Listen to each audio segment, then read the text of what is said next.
কালু কাজি নামে দুইটা পুত্র যে তাহার শোনো সোমাসা সবকে বসো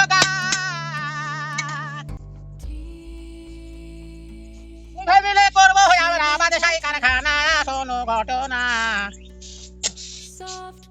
গাজী বলে দুনিয়ার বাদশাই আমার আর ভালো লাগে না এই কথা বলিয়া কালু কি কাম করে